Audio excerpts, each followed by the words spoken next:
오늘 하나님 말씀은 사도행전 13장 20절에서 23절까지 말씀 같이 한 절씩 교독하겠습니다.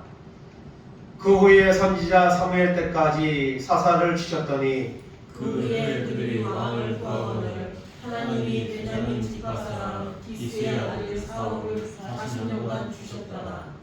패하시고 다윗을 왕으로 세우시고 증하여 이르시되 내가 이새의 아들 다윗을 만나니 내 마음에 맞는 사람이라 내 뜻을 다 이루리라 하시더니 하나님이 약속하신 대로 이 사람의 후손에서 이스라엘을 위하여 구주를 세우셨으니 곧 예수라. 아멘. 따라하겠습니다. 내 마음에 맞는 사람이라. 아멘.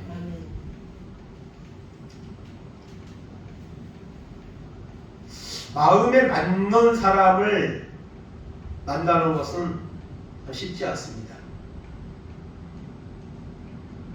여러분, 주변에 있는 사람들이 내 마음에 딱 맞는 사람이 있습니까? 그런 사람이 정말 몇 사람이라도 있다면 정말 얼마나 큰 힘이 되겠습니까? 사실 마음에 딱 맞는다는 것은 쉽지 않습니다. 한평생 같이 산 부부도 그렇고 또 자녀들도 그렇고 또 주변에 있는 사람들도 또 이 나라 대통령이나 국회의원들도 그렇고 마음에 딱 맞는다. 그런 사람은 별로 없습니다. 찾아보기 힘듭니다.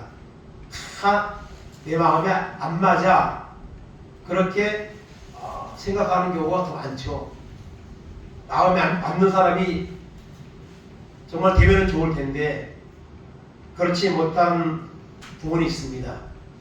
특별히 우리는 하나님의 마음에 맞는 사람이 되어야 될 줄을 믿습니다.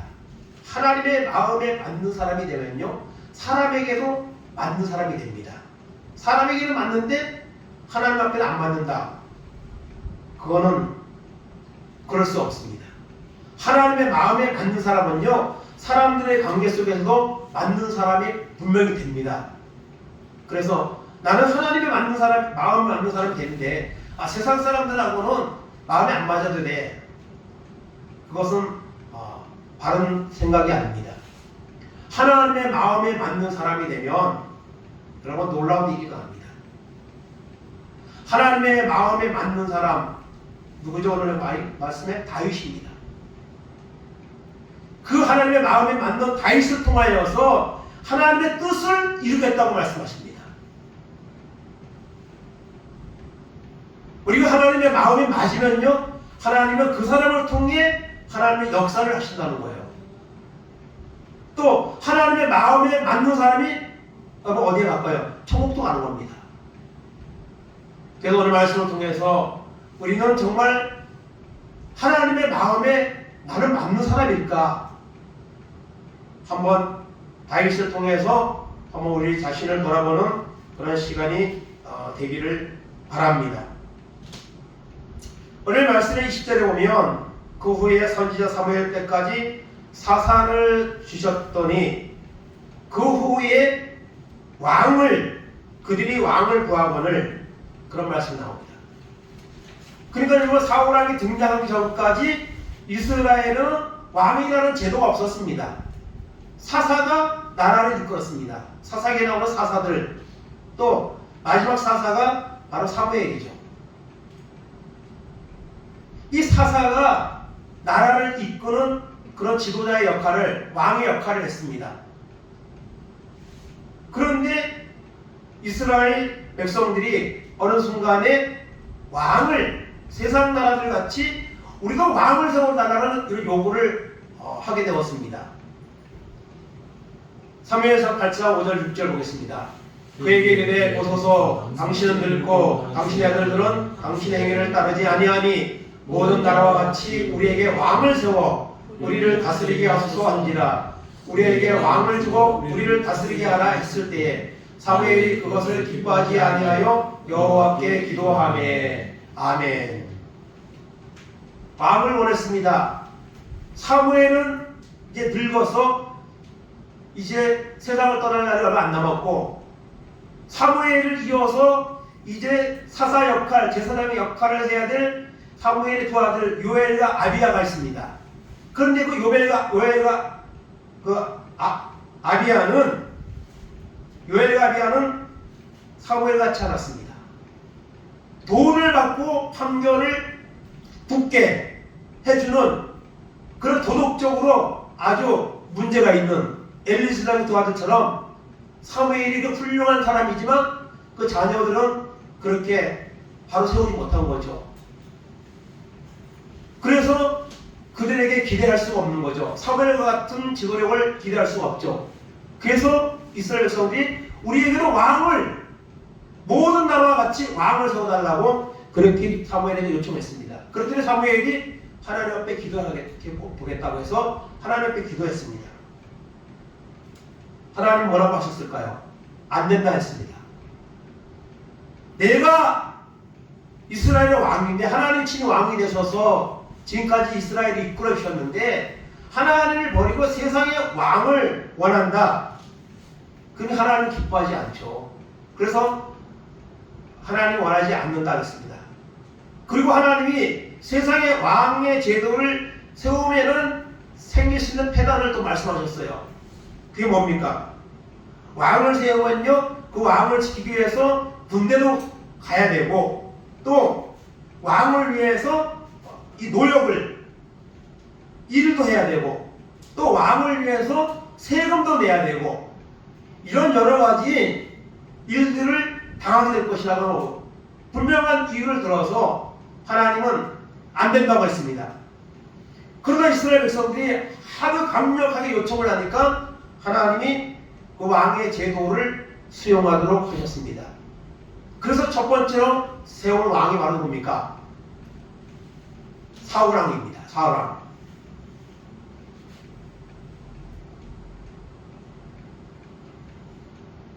사무엘상 11장 15절 말씀 보겠습니다. 모든 백성이 길갈로 가서 거기서 여호와 앞에서 사울을 왕으로 삼고 길갈에서 여호와 앞에 화목제를 드리고 사울과 이스라엘 모든 사람이 거기서 크게 기뻐하니라. 아멘. 백성들이 하도 요구해서 왕을 세웠는데 그 왕이 누굽니까? 사울입니다. 사울은요, 성경에 보니까 준수한 소년이라 했습니다.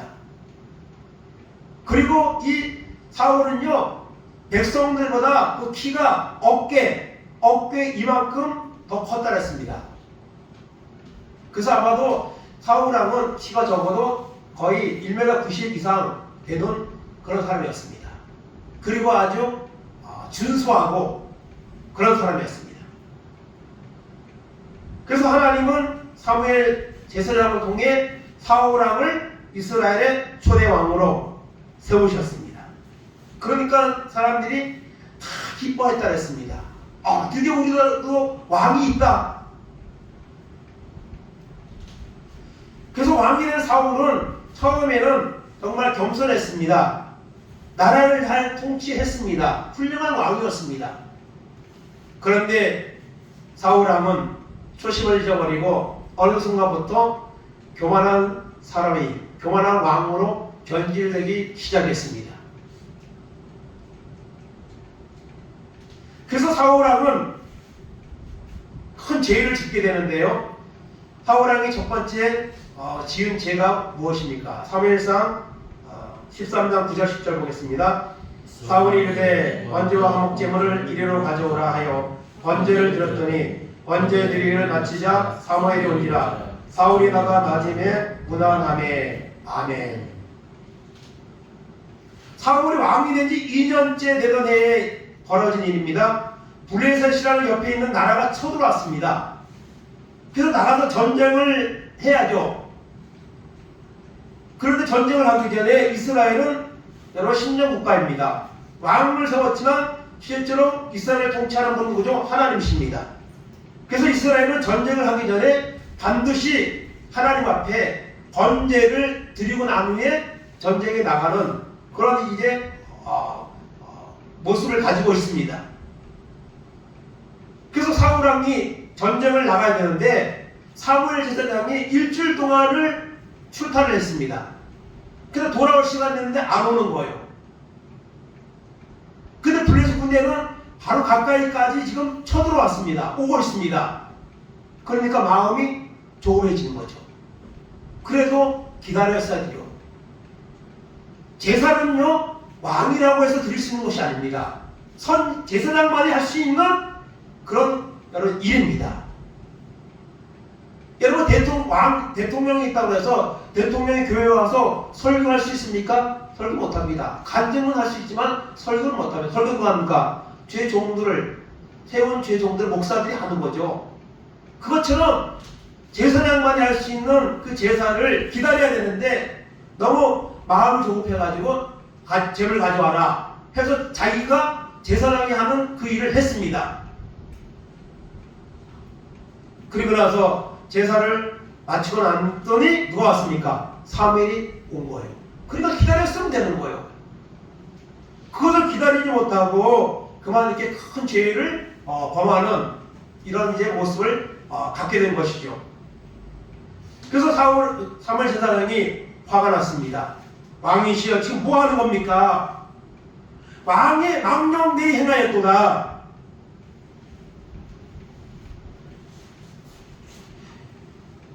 하나님의 왕을 버리시고 하나님의 마음에 맞는 사람을 다시 세울 겁니다.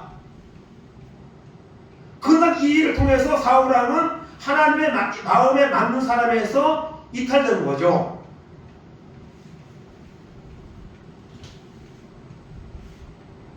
여호와의 마음에 맞는 사람을 지도자로 하나님이 세울 것입니다.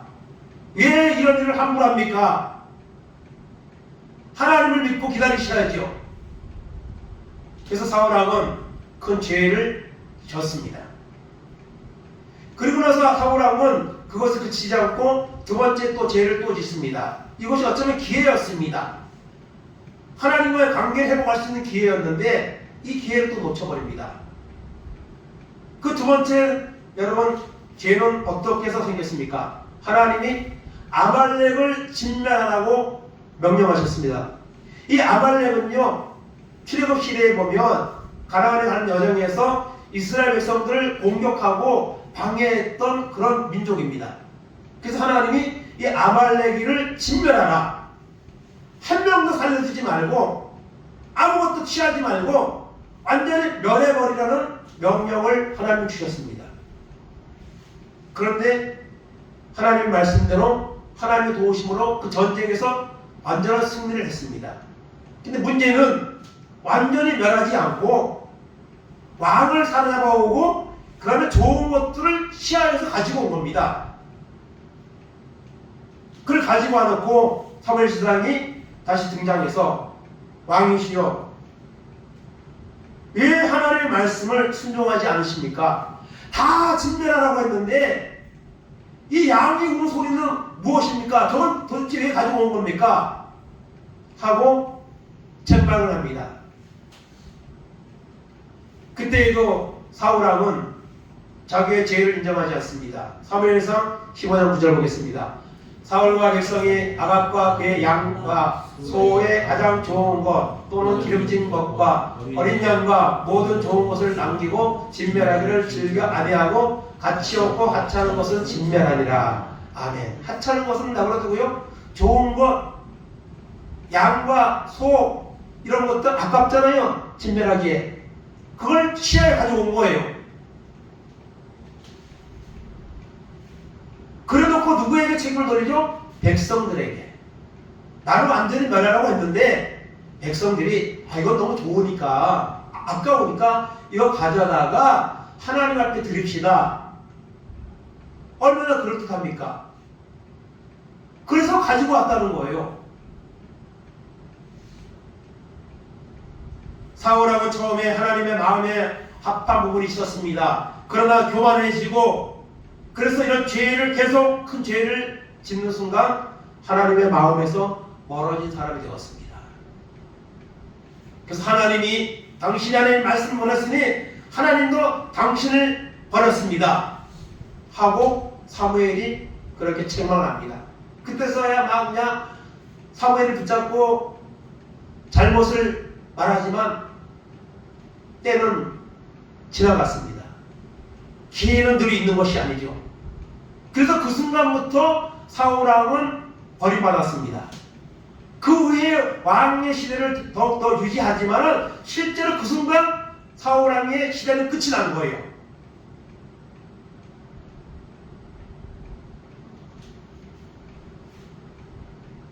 그래서 성경에 보면 사울왕도 처음에는 하나님의 영이 그에게 임했다 그랬는데 그 순간에 하나님의 영이 떠나고 악령이 그를 지배하게 되었습니다. 그래서 미친 왕이 되었죠. 그 다음부터.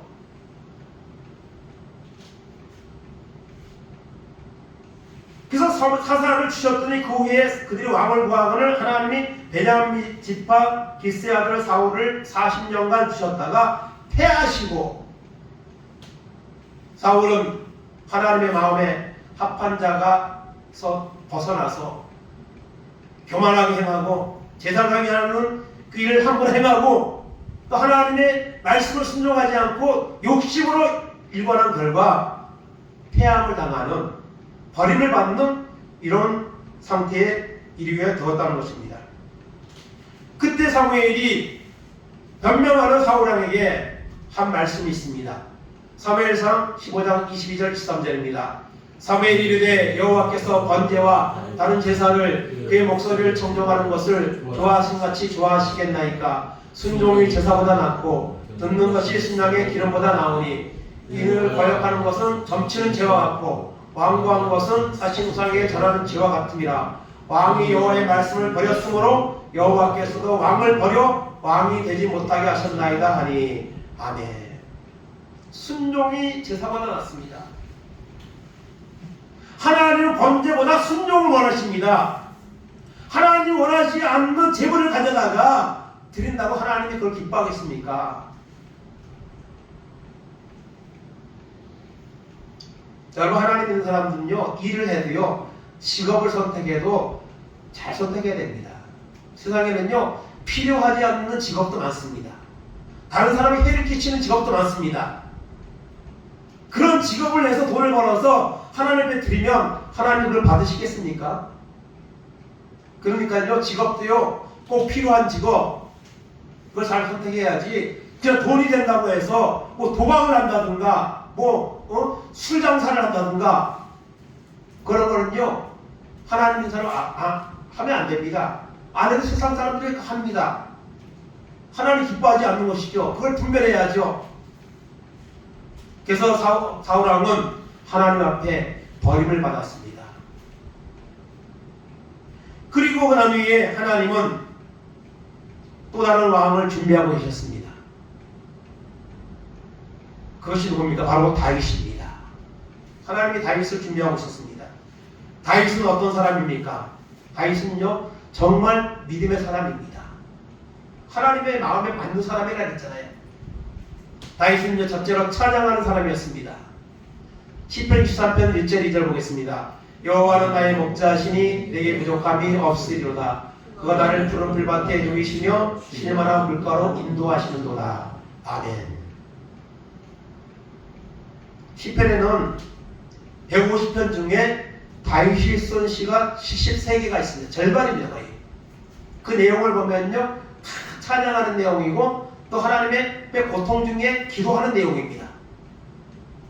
다윗은 어려서부터 하나님을 찬양했습니다. 다윗은요, 이 악기를, 연주를 정말 잘했습니다. 아주 훌륭한 음악가였습니다.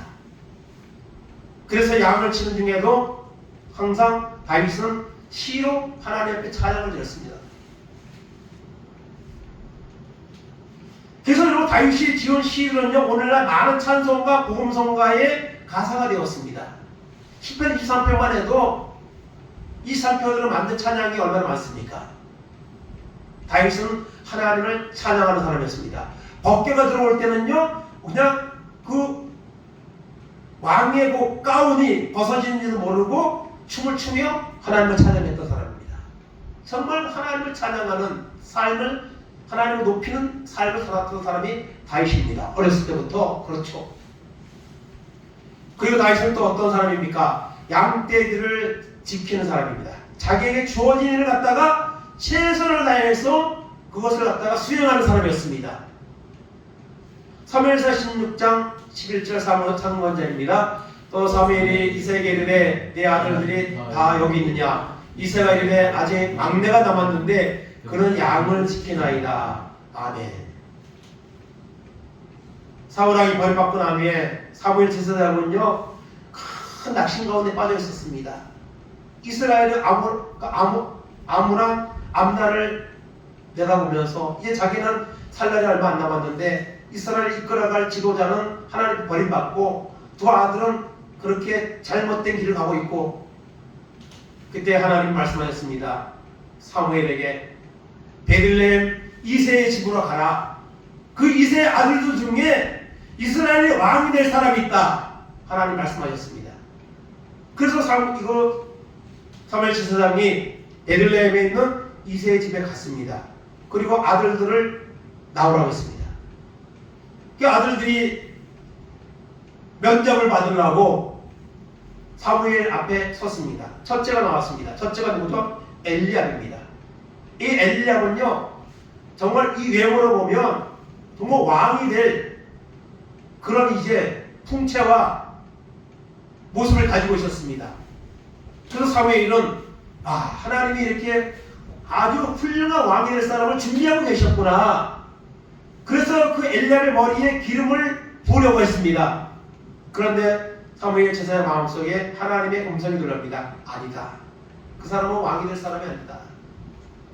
둘째가 나왔습니다. 둘째가 나왔는데 둘째도 하나님은 아니라고 말씀하십니다. 둘째는 아비나답이고 또 셋째가 나왔습니다. 삼마 아니다. 7명이 다 나왔는데 하나님은 아니라는 거예요. 분명히 이세 아들 중에서 왕이 될 사람을 하나님 준비해 놓으셨다는데 아니라는 거예요. 사무엘 제사장이 묻습니다.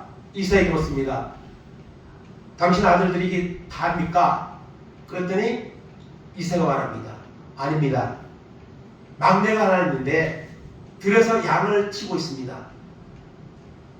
아마도요 이 다윗은요 사실은 그 중에 이때 다윗의 나이가 15세 아마 정도나 조금 넘을 수 있는데 그런 나이인데 그 형들은 집에 있고 다윗은요 그 어린 다윗이 그 가서 양떼들을 다 돌보고 있는 거예요. 그래서 이새는 그 아이는 아마 아들 것입니다. 아마 그렇게 여기고 있었을 겁니다. 빨리 가 내려올 테니 식사하고 기다리십시오. 그랬더니 사무엘이 뭐라고 합니까? 아닙니다. 그 아이가 올 때까지 나는 식사를 안 합니다. 빨리 데리고 오십시오. 그리고 데리고 왔습니다. 데리고 왔는데 눈이 총처럼하고 아주 그런 모습을 띠고 있었습니다. 그래서 그때에 하나님이 바로 그 사람이다. 기름을 부어라 하는 하나님의 마음의 음성을 주셨습니다. 그래서 그 어린 소년 다윗에게 사무엘이 기름을 부었습니다. 여러분 기름을 붓는 것은 구약시대에 제사장이나 선지자나 왕위를 세울 때 기름을 부었습니다. 당장 다윗이 왕이 된 건 아닙니다. 기름을 부음을 통해서 앞으로 이스라엘의 왕이 될 것이라는 사인을 준 거죠. 기름을 부었습니다. 그 기름을 붓는 순간부터 하나님의 영이 다윗에게 임했다고 성경 말하고 있습니다. 그래서 그에게 기름을 부었습니다.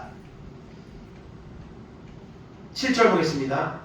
여호와께서 사무엘에게 이르시되 그의 용모와 키를 보지 말라. 내가 이미 그를 버렸노라. 내가 보는 것은 사람과 같이 아니하니 사람은 외모를 보거니와 나 여호와는 중심을 보느니라 하시더라. 아멘. 7명의 형들은 탈락. 다윗은요 하나님의 마음에 드는 사람이었습니다. 여러분 사람은요 외모를 보고 판단하죠. 저 사람 참 잘생겼다. 저 사람 참 멋있다. 저 사람 참 부자 같아. 외모를 보고 판단하지만 하나님은요 중심을 봅니다. 중심. 마찬가지입니다. 하나님은 지금 오늘 우리의 중심을 보십니다. 그래서 하나님은 사무엘 제사장을 통해서 다윗을 앞으로 당장이 아니고 앞으로 이스라엘의 왕이 될 것이라는 그런 사인으로 기름을 부었습니다. 이 다윗이 기름 부음을 3번 받습니다. 15세 때, 그리고 30세 때 이스라엘 왕이 될 때, 그리고 37세 때 북이스라엘까지 그 연합된 이스라엘의 왕이 될 때 3번 기름 부음을 받는 이런 이제 것을 경험을 합니다. 왕으로 기름 부음 받았습니다. 그날부터 하나님의 영이 감동하는 이런 사람이 되었다고 성경은 말씀하고 있습니다. 그리고 나중에 이제 어떤 일들이 벌어집니까? 전쟁이 일어납니다.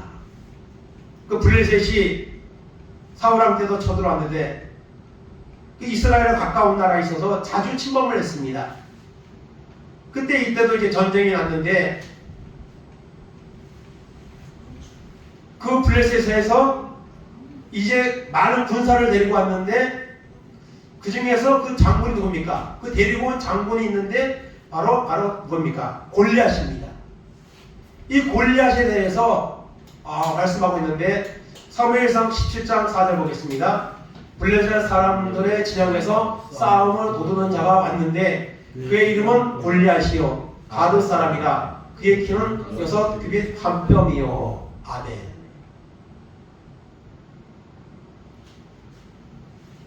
여러분 여기 골리앗의 키가 나오는데요 6규빗 1뼘이라 했습니다. 이거를 뭐 정확히 딱 얼마라고 딱 할 수는 없는데요 대략적으로 2m 90에서 거의 3m 사이입니다. 역사상 여러분 이만한 사람이 있었는가 모르겠어요. 미국의 이런 농구 선수들도 키 큰 사람 해봐야 2m 20, 30 정도면 제일 큰 사람이. 그런데 여러분 이 골리앗은요 거의 3m에 육박하는 거인입니다. 정말 거인이에요. 그리고 전쟁에서 아주 잔뼈가 굵은 이런 장군입니다. 그래서 앞에는 병사가 이제 방패를 들고 이제 같이 2인 1조로 움직이는 거예요.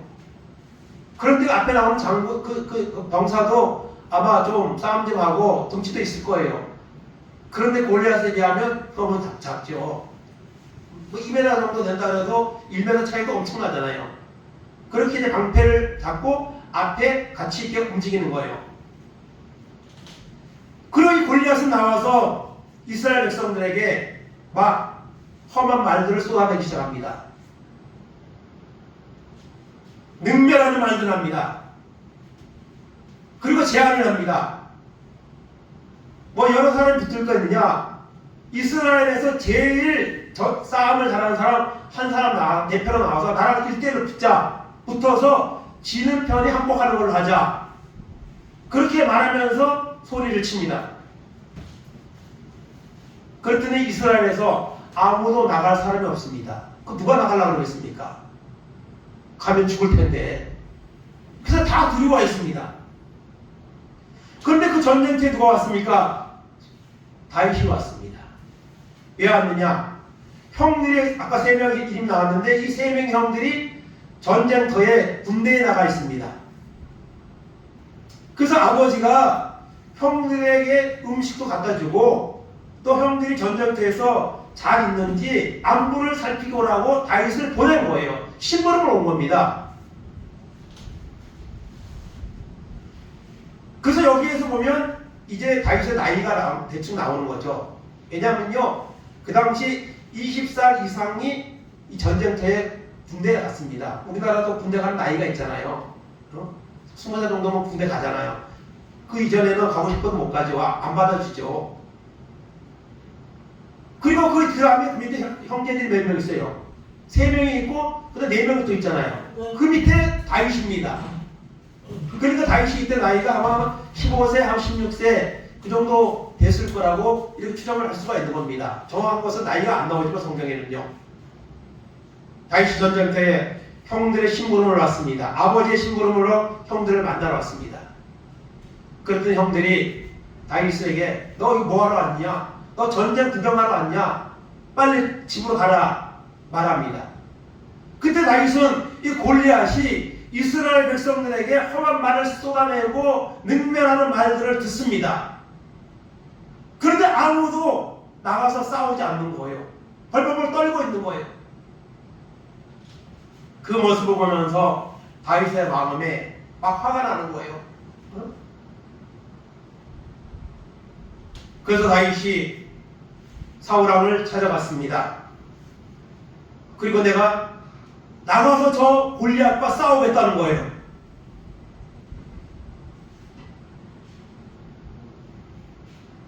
사울왕은 허락하지 않았습니다.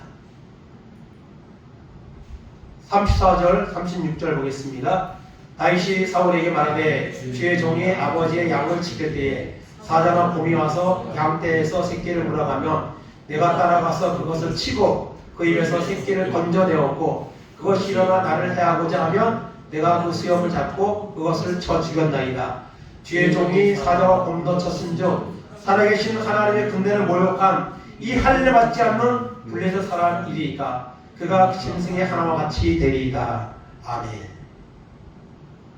사울왕은 용기는 좋지만 네가 상대할 사람이 아니다. 안 된다고 말합니다. 그러나 다윗은 계속 요청을 합니다. 그러면서 내가 양떼를 지킬 때에 사자, 곰 이런 것도 내가 물리치고 양떼를 지켰습니다. 하나님의 군대를 모욕하는 저 할례 받지 않는 저 블레셋 사람을 어찌 그대로 내버려 둡니까? 내가 상대했던 그런 짐승과 같이 하나가 될 것입니다. 나를 내보내 주십시오. 너무나도 확신 있고 자신감 있게 정말 해보는 말이 아니라 진심으로 나가서 싸우고 나는 그 중심을 사울왕은 보는 거죠. 그래서 허락을 합니다. 그리고 사울왕이 입는 갑옷과 칼을 내주었습니다. 나가 싸우라고.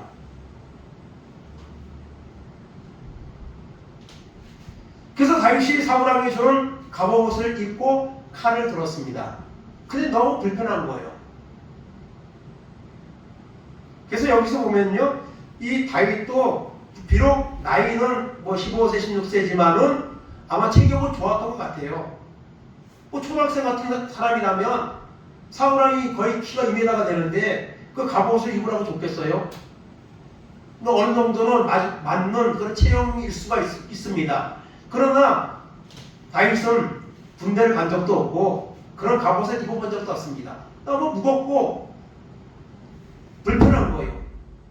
그래서 그것을 입지 않았습니다. 칼을 갖지 않았습니다. 그리고 자신이 사용하는 막대기 하나 들고 그 다음에 양을 칠 때 막대기 들었거든요. 지팡이 이런 거 들고 그 다음에 물매, 이 물매를 가지고 나갑니다. 이 물매는요, 우리나라 뭐 새총하고 이제 비슷하다고 생각하면 돼.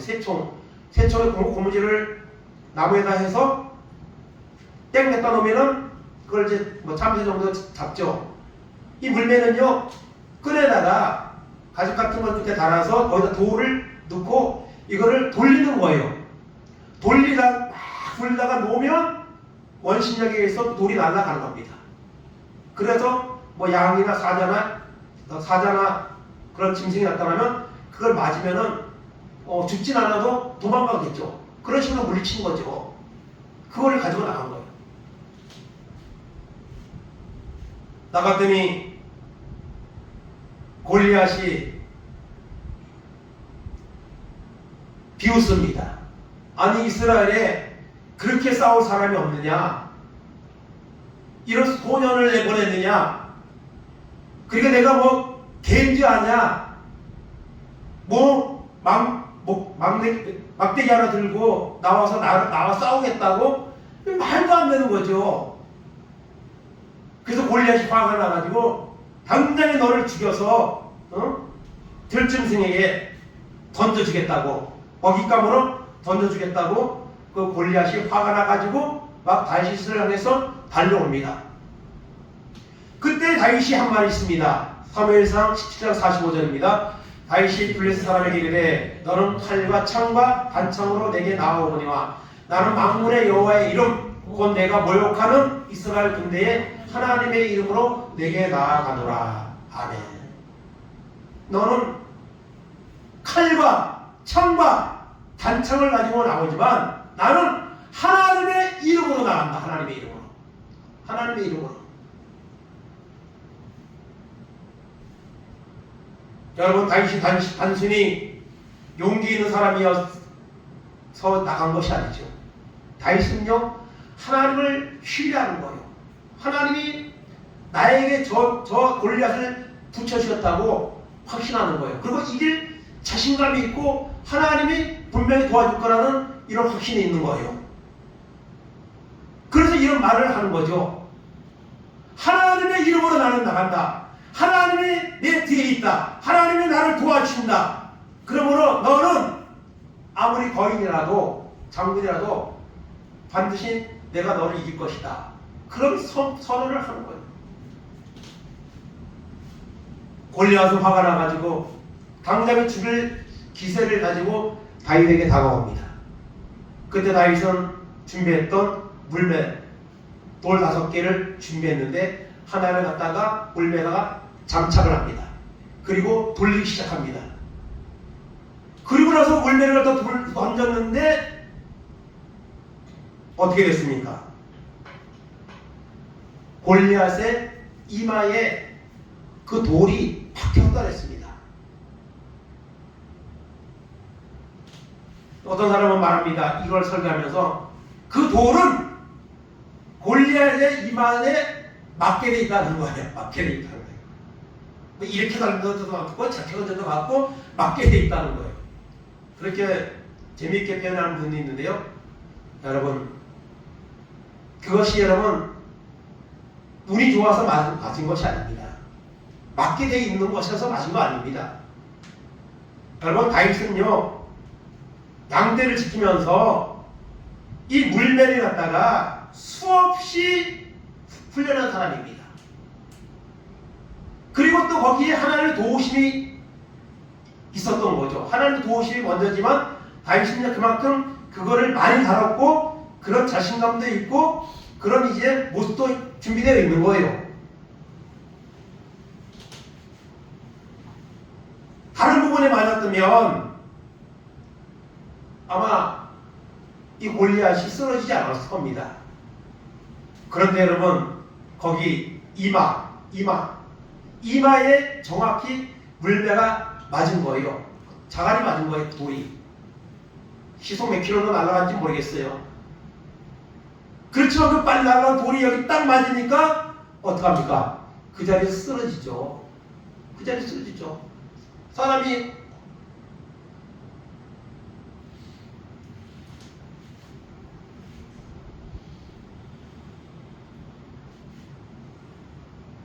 며칠 전에는 부산에서 어떤 사람이 50대 먹은 사람이 아마 스스로 생명을 끊었는지 떨어졌습니다. 아파트에서. 근데 밑에 지나가던 사람이 거기에 부딪혀가지고 둘 다 죽었습니다. 참 사람의 생명이라는 것이 그렇게 죽을 수도 있구나. 자, 그런 일도 있는데요. 어쨌든 그 돌이 이마에 딱 맞춰가지고 박혔습니다. 그리고 쓰러졌습니다. 다윗이 얼마나 하나님을 신뢰했는지를 보여줍니다. 자신의 실력을 믿고 그런 말을 하고 나간 것이 아니죠. 기회는 딱 한 번입니다. 그것이 빗나가면요, 그 다음에는 골리앗이 다윗을 아마 사지를 아마 다 베어버렸을 겁니다. 다윗은 하나님을 신뢰하고 하나님의 이름으로 나간다고 했습니다. 그리고 하나님은 그 다윗과 함께 하셔서 그것이 정확히 골리앗의 이마에 맞도록 하나님의 역사하신 거죠.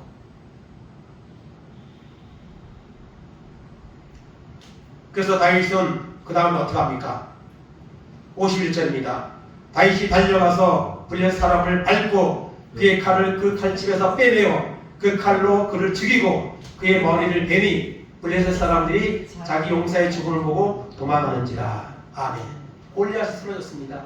그 방패 든 사람은 도망갔겠죠. 그리고 다시 쫓아가서 골리앗의 칼을 빼서 골리앗의 여러분 찔러서 죽였습니다.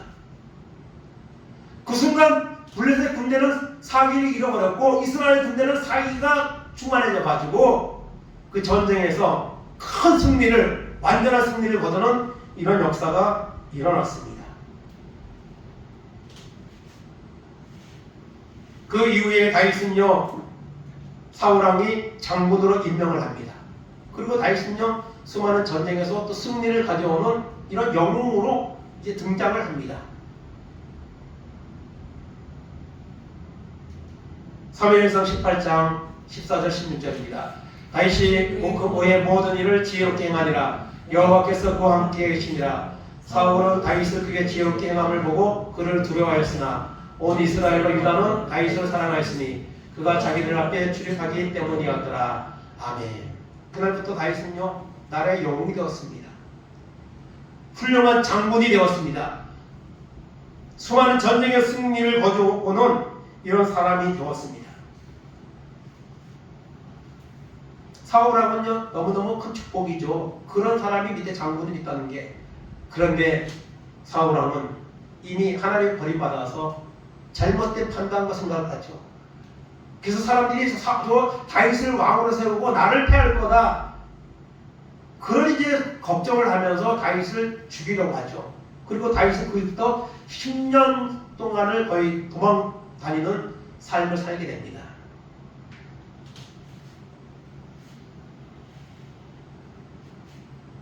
다윗은 하나님의 마음에 합한 사람이었습니다. 물론 10년 동안 억울하게 도망자의 삶을 살고 또 별의별 일을 당하면서 10년의 세월을 보내지만 그 순간조차도 다윗은 하나님이 자기를 연단하는 것을 받아들였을 겁니다. 하나님은 원망하지 않았습니다. 사울왕을 죽일 수 있는 기회가 2번이나 완벽한 기회가 있었지만 죽이지 않았습니다. 하나님의 기름 부은 자를 내가 죽일 수 없다. 하나님의 인도하심을 기다렸습니다. 얼마나 진실한 사람입니까?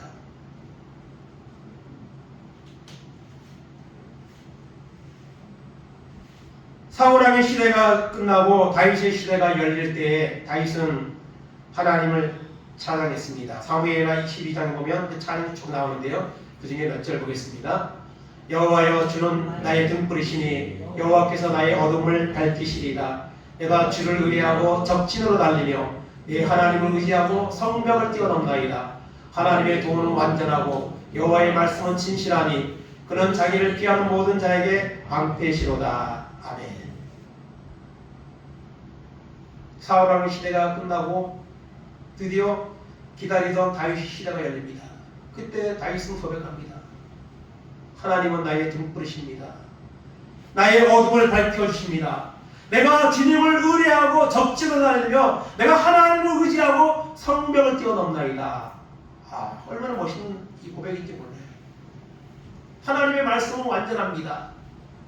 하나님은 자기에게 피하는 모든 자에게 방패가 되어주십니다. 이런 다윗을 하나님이 내 마음에 합한 자라고 하지 않는다면 누구에게 이런 말을 하겠습니까?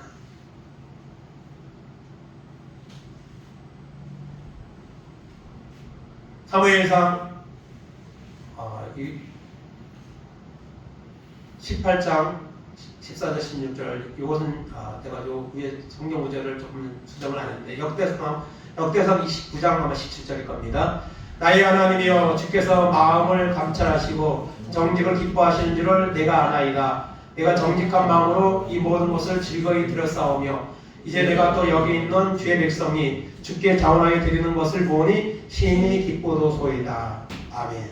이건요 다윗이 나중에 성전을 건축하려고 하잖아요. 이제 하나님이 피를 많이 들였기 때문에 다윗이 그 마음만 받으시고 그 아들 솔로몬이 성전을 짓게 하시죠. 그때 다윗은요 성전을 짓기 위한 모든 준비를 했습니다. 그 중에서 성전을 지을 때 들어가는 그 비용을요 다윗이 제일 많이 들였습니다. 제일 많이. 정직한 마음으로 다윗이 드리니까 백성들도 거기에 동조해가지고 성전을 짓고 나올 수 있는 그런 이제 헌물을 하나님께 드립니다. 마음을 감찰하시고 정직을 기뻐하시는 줄을 내가 아나이다. 여러분 하나님은 오늘도 살아계시고요 우리를 감찰하시고요 하나님은 정직한 자를 하나님 기뻐하십니다. 정직한 자를 마음에 맞는 사람으로 하나님이 여겨주십니다.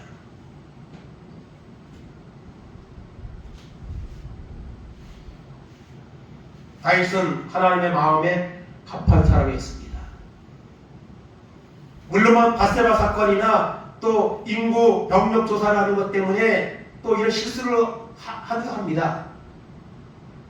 그런 가운데서도 또다시 하나님께 진실한 회개 그런 걸 통해서 다시 회복되기도 하고 그렇죠.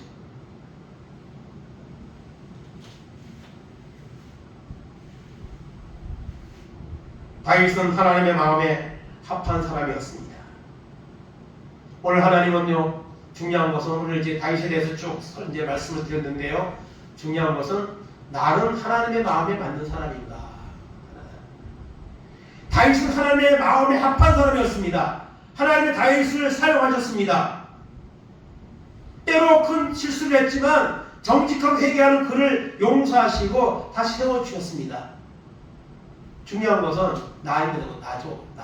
나는 과연 하나님의 마음에 합한 사람인가? 하나님이 나를 어떻게 보실 것인가?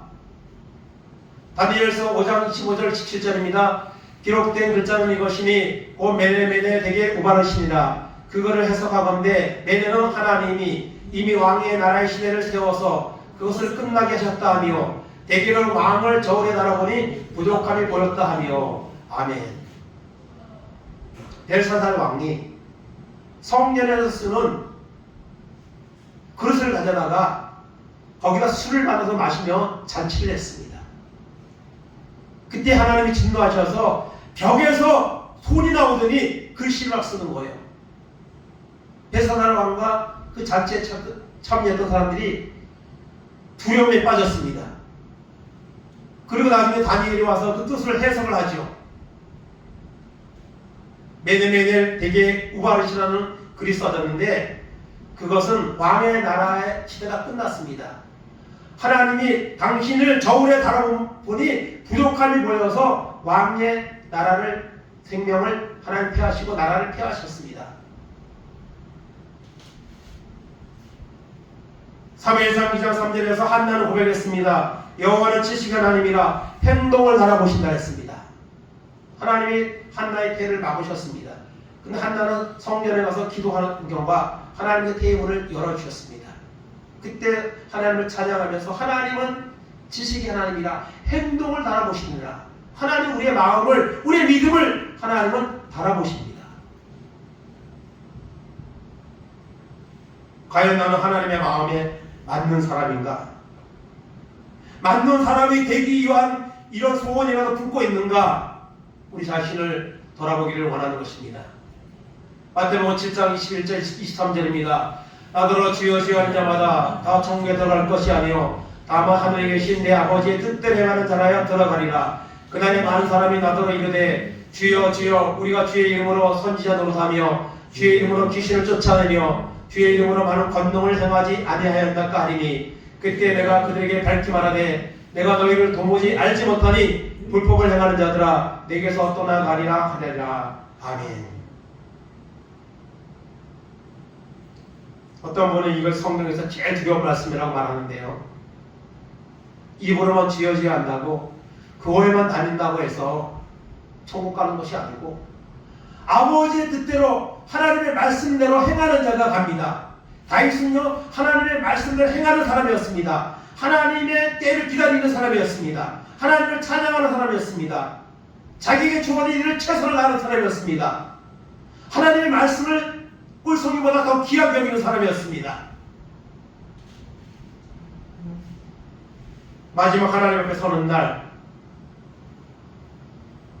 과연 하나님은 우리를 어떻게 여겨주실 것인가? 나는 과연 하나님의 마음에 맞는 사람인가? 우리의 마음을, 우리의 믿음의 현주소를 돌아보는 이런 시간이 되기를 간절히 원합니다. 오늘 22절 본문 22절 23절 다시 봅니다. 피하시고 다윗을 왕으로 세우시고 증언하여 이르시되 내가 이새의 아들 다윗을 만나니 내 마음에 맞는 사람이라 내 뜻을 다 이루리라 하시더니 하나님이 약속하신 대로 이 사람의 후손에서 이스라엘을 위하여 구주를 세우셨으니 곧 예수라. 아멘. 내 마음에 맞는 다윗을 통해 하나님의 뜻을 이루리라. 그리고 하나님이 약속한 대로 다윗의 후손에서 이스라엘을 위하여 구주를 세우셨으니 곧 예수라. 바울과 바나바가 1차 성교에 나가서 복음을 전하면서 전한 말씀 중에 나오는 내용입니다. 사도행전 13장 말씀이요. 다윗은 정말 위대한 사람이었습니다. 여러분,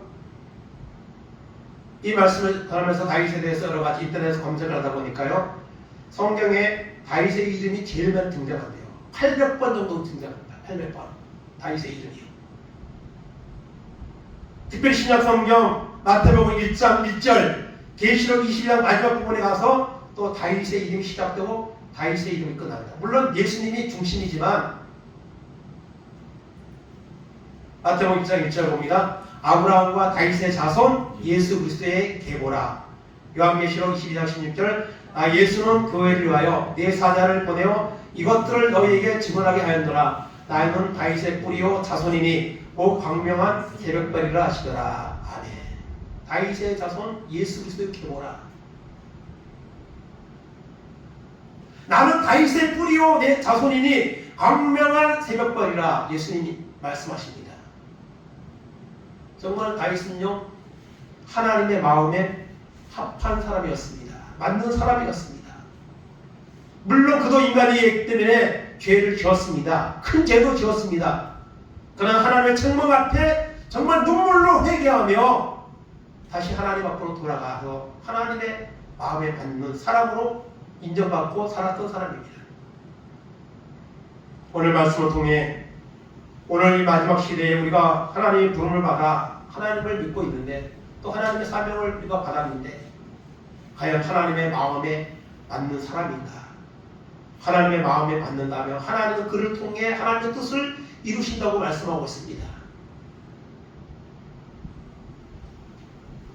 우리의 모습을 돌아보며 하나님, 나는 과연 하나님의 마음에 맞는 사람입니까?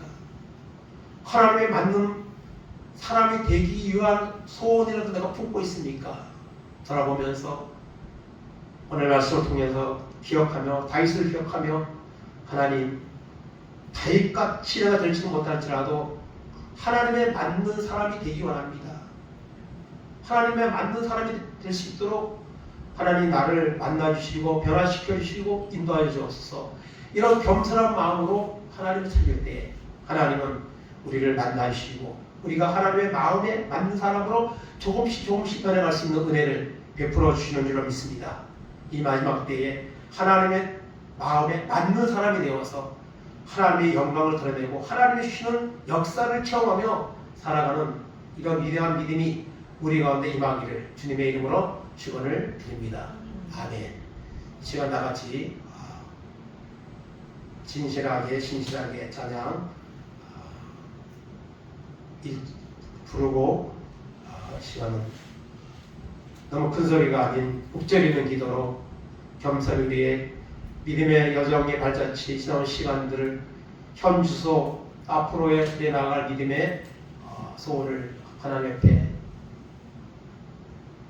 아래에 있는 기도를 이 시간 드리기로 원합니다. 이 시간 찬양 드리고 난 후에 10분 동안 되는 건데 1절, 2절 부르고 그 다음에는 우리가 한번 말씀 붙잡고 같이 기도하겠습니다.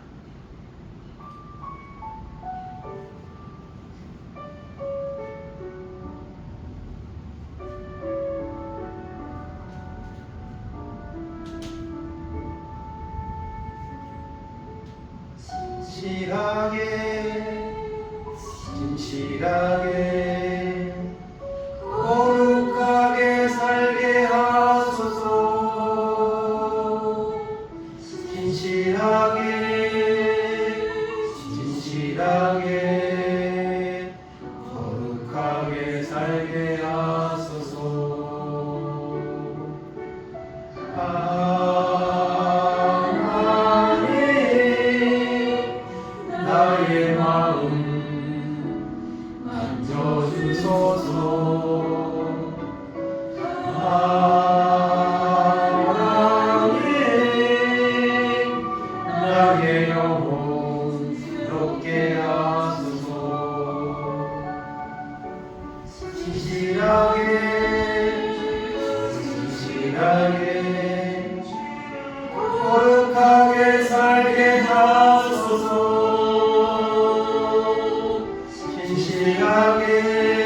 거룩하게 살게 하소서.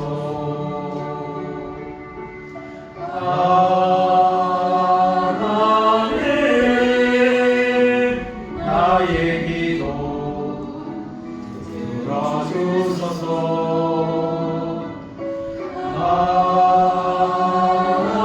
하나님 주의 길로 인도하소서. 같이 기도하겠습니다. 하나님 감사합니다. 오늘도 우리를 인도하시고 여기까지 인도하신 하나님 감사합니다. 하나님의 자녀를 택하시고 부르셔서 하나님 전에 나와 예배할 수 있도록 인도하심을 하나님 감사합니다. 하나님